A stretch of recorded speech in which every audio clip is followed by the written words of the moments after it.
Hello, and welcome to a brand new episode of Soulful Synergy Hub. I hope you are all doing so exquisitely well. Today, we are talking about the law of inspired action. Before we do, just make sure that you share the love that I'm giving to you on this video to everyone around you. Love is meant to be shared so you can get the collective consciousness on a good vibration. Can I get a whoop whoop? Before I digress again, let's talk about the law of inspired action. Now, in my previous episodes, I delved deeper into the law of free will, making sure that whatever happens in our life, we can start to find autonomy so we can start to live the life that we want to live. If we keep on fighting, then we can find happiness. We might not have exactly what we want, but we need to remember that we can have our own happiness if we use our free will to do so.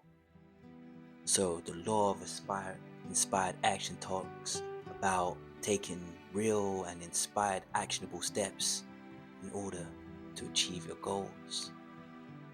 Now, what do you get from that? We need to live in the now. We need to be more present and mindful in our situations. If we're in a conversation or a meeting, then we need to make sure that we are actively listening, which basically means we are listening to all their words and interpreting those words in real life. That way you can formulate a response almost instantaneously in your mind before you say it through your lips.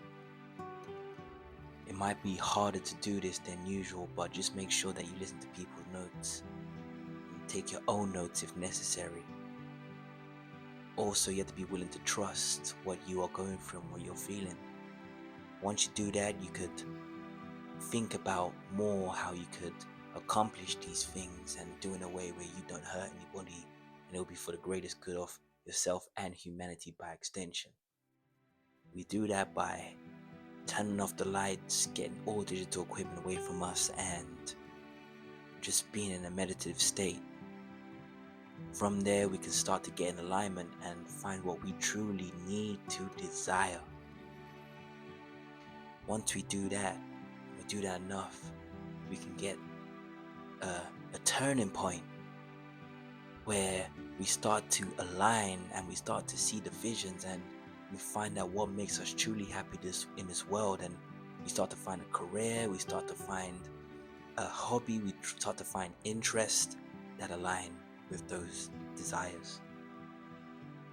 Also, I definitely recommend to pay attention to the signs and the synchronicities in your life. If you see a triple three, what are you thinking? Did you have a good four and see triple sevens? Or maybe you came up with tough decision and you saw 1111. That's just a number equivalent of seeing synchronicities, and a lot of these can come together to help you on your journey, because you always have to remember that you're never truly alone.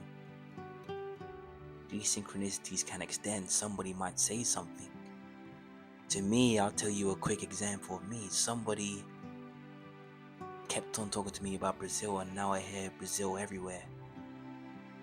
But yesterday I read a past life calculation, and I spoke to some people about this, and they said that one of your previous lives you're born in Brazil and you're a dancer.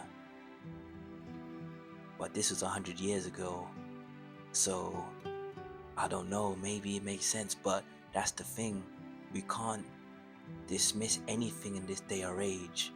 The people who are supposed to be helping us, the government, they don't have our best interests in hearts. They're probably poisoning us and putting money above everything else. So what's to say that in a past life I wasn't a dancer from Brazil, huh? What you need to know now is your truth, unbiased and unfeathered from what other people say or do around you.